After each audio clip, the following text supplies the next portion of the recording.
Bonjour à tout le monde, donc Laurent Cos, je suis salarié de la coopérative agricole du coin, hein. Je suis d'ici. Donc je vais essayer de faire aussi bien, j'ai pas fait l'armée, mais je vais essayer de respecter les 15 minutes. Donc la coopérative, c'est une coopérative agricole, 650 adhérents, sont essentiellement des éleveurs bovins, bovins lait et bovins viande. Nous sommes 96 salariés. Et aujourd'hui, 12 salariés qui travaillent sur le développement des énergies renouvelables. Alors, cette activité énergie renouvelable est récente dans l'activité de la coopérative, puisque bon, on l'a démarrée en 2007. Et aujourd'hui, on travaille essentiellement sur le photovoltaïque, mais on a d'autres activités qui sont issues de cette activité photovoltaïque. On travaille sur la méta, on travaille sur le bois énergie. Et on a eu l'occasion de travailler sur un projet éolien sur le territoire, donc le premier projet de ce type sur notre secteur.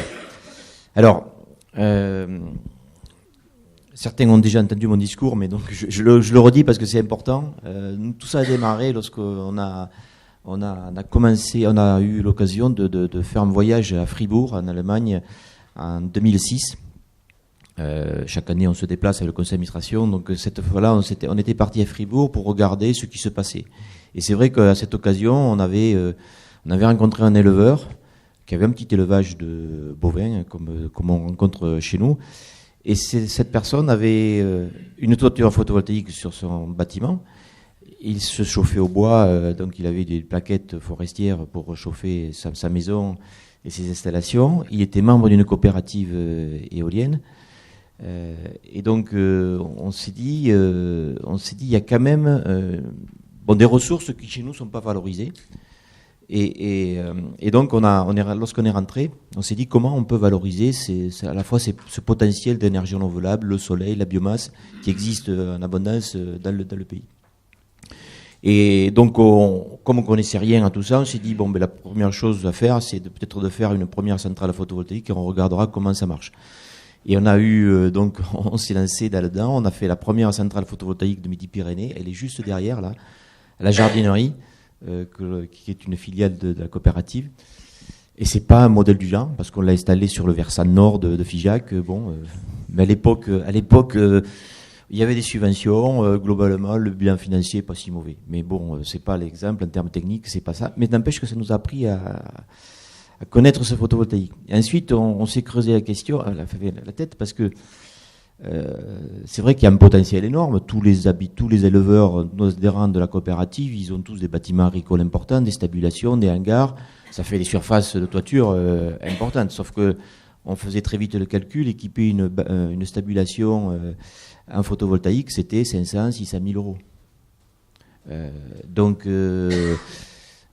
La question s'est posée, comment faire pour permettre à un maximum d'agriculteurs de bénéficier de cette nouvelle technologie et ne pas la réserver simplement à ceux qui avaient les moyens, de gros moyens pour équiper ces bâtiments.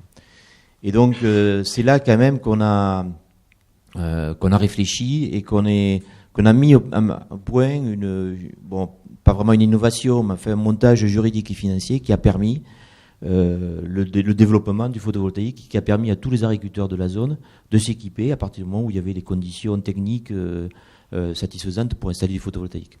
Qu'ils soient riches ou pas, gros ou petits, c'était pas le problème puisque ce montage juridique a permis de tout financer. Je sais pas comment on passe le... c'est là-bas. C'est là-bas. Voilà. Alors, rapidement quelques chiffres.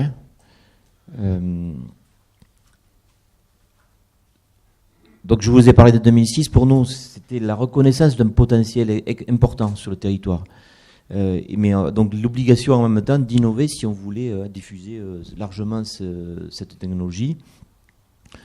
Je vous parlerai du montage tout à l'heure.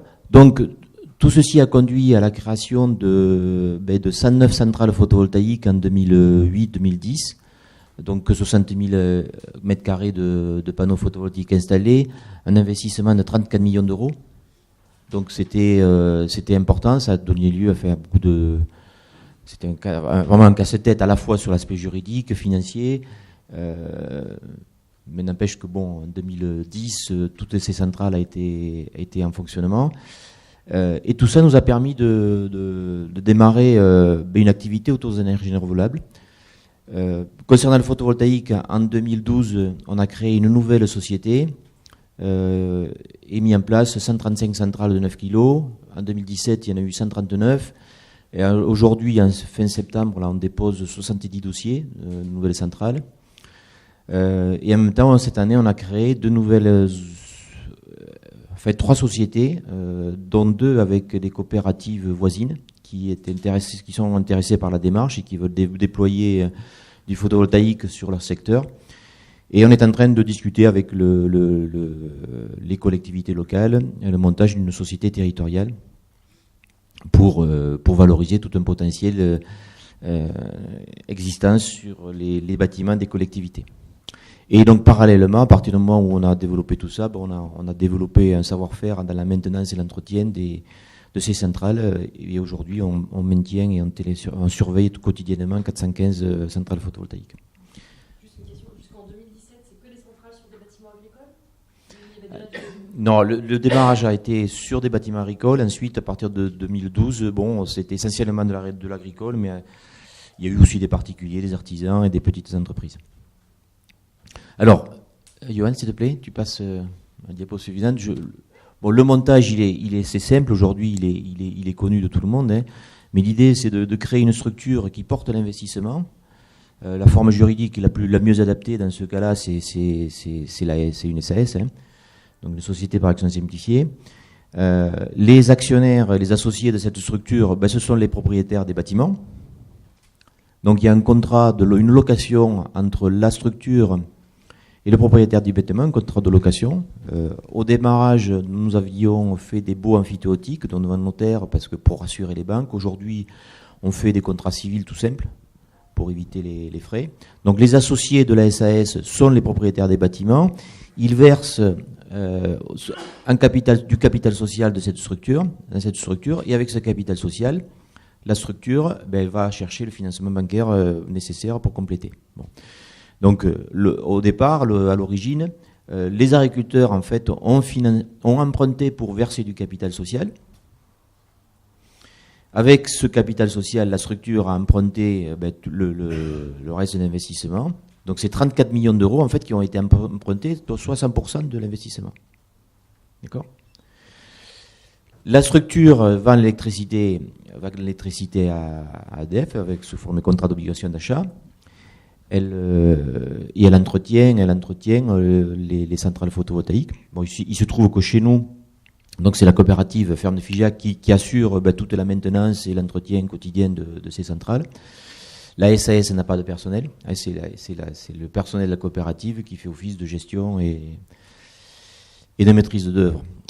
Voilà. Donc ce schéma-là, il fonctionne très bien puisqu'il a permis de développer pas mal de centrales.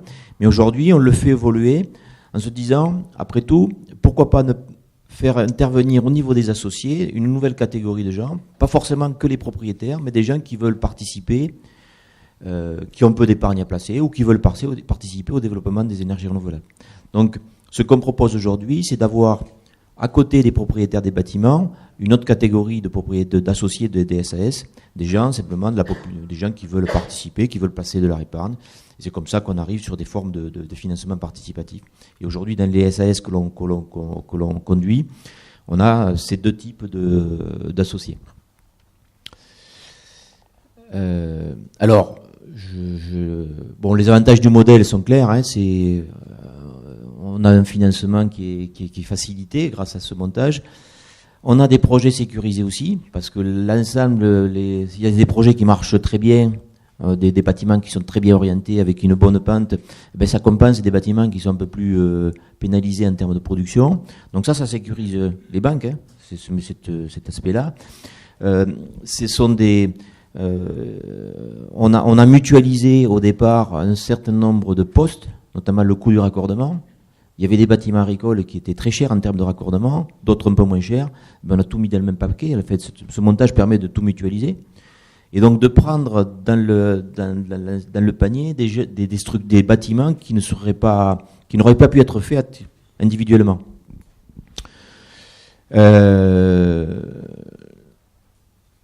Voilà.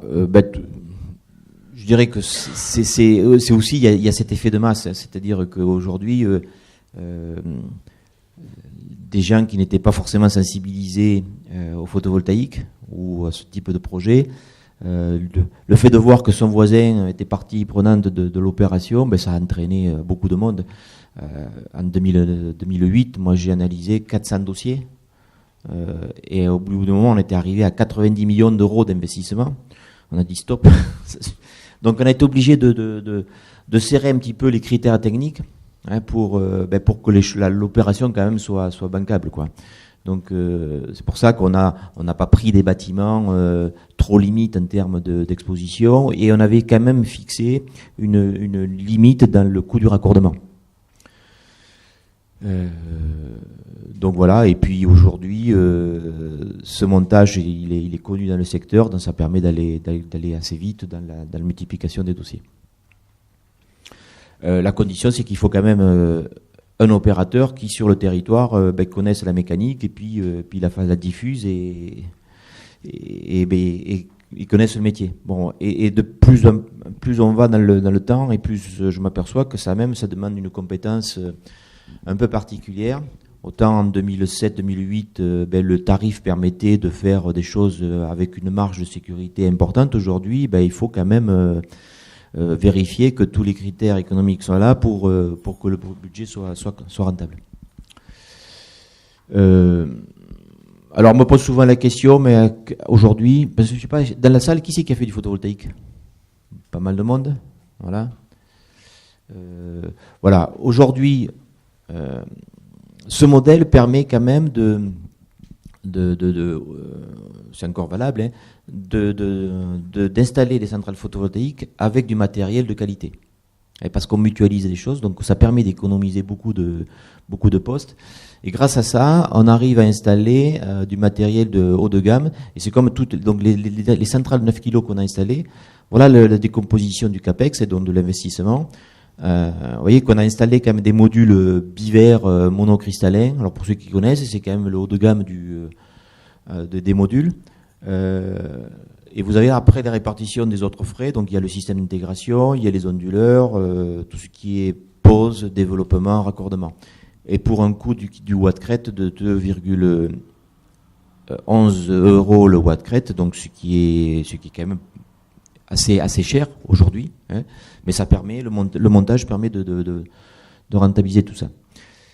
Diapo suivante. Voilà. Alors, aujourd'hui, on est quand même on ne prend pas tous les projets que l'on présente. Bon, il y a plusieurs filtres, hein, pour faire les projets. Il y a les filtres réglementaires, bien sûr. Il y a l'aspect autorisation de l'urbanisme, et effectivement, nous aussi, on est parfois en zone classée. Il faut discuter avec les ABF. Voilà. Et après, il y a quand même l'aspect économique. Donc on regarde, nous, ce qui nous intéresse, c'est qu'il faut que la SAS, au bout des 20 ans, puisque ce qui est convenu, c'est que la centrale photovoltaïque, après le contrat d'obligation d'achat, donc après 20 ans, revienne gratuitement aux propriétaires. Nous, ce qui nous intéresse, c'est qu'il faut que la SAS, elle couvre ses frais et elle ne soit pas en déficit de trésorerie. Donc, on calcule le loyer versé aux propriétaires de façon à conserver au niveau de la SAS, vous voyez, un niveau de trésorerie acceptable et qui puisse couvrir des problèmes éventuels qui pourraient arriver au cours des 20 ans. En bleu, vous avez le niveau pour une centrale de 9 kg, vous voyez, vous avez le propriétaire du bâtiment verse 4 100 € à la SAS. C'est sa participation au capital social. Et il reçoit en contrepartie un loyer qui est de l'ordre de 800 €. Et donc vous voyez qu'il récupère en fait sa mise de départ au bout de 6-7 ans. Et en violet, vous avez le cumul de trésorerie de la SAS. Jusqu'à la 15e année, il y a le remboursement des emprunts. Donc il n'y a pas beaucoup de trésorerie dégagée. Et en fait, la trésorerie se renforce les dernières années. Mais on est toujours sur sur un niveau de trésorerie acceptable. Et pour la SAS, ça permet de couvrir, donc les frais sont couverts et il y a une certaine sécurité. Donc, lorsqu'on est sur ce type de schéma, donc on analyse la rentabilité bâtiment par bâtiment et donc on accepte le bâtiment. Alors, il y a des choses qui sont parfois un peu plus compliquées parce que, bien sûr, la trésorerie va dépendre de la production photovoltaïque et de la production des kilowattheures. Donc, il y a des bâtiments qui produisent moins que d'autres. Et aujourd'hui, voilà, on essaye de resserrer les critères techniques pour prendre quand même des bâtiments qui vont produire suffisamment. Et on a suffisamment de recul aujourd'hui pour connaître dans le secteur la production de manière assez précise. Mais donc on se méfie beaucoup de l'ombre, on se méfie beaucoup de la pente, de l'orientation et du niveau de salissure qu'il peut y avoir dans le temps parce que ça joue beaucoup sur le rendement. Voilà, tu peux passer à l'autre suivante. Alors on travaille sur les centrales à 5 kg également.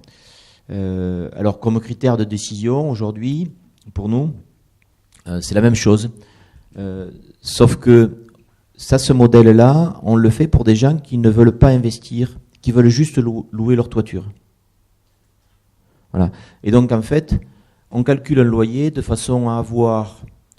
donc ça veut dire que si les propriétaires de toiture ne veulent pas investir, c'est qu'il faut trouver les capitaux propres. Donc on va le trouver auprès de la population, on va leur proposer de participer, mais il faut que le retour sur investissement de ces capitaux propres soit suffisamment intéressant pour les mobiliser.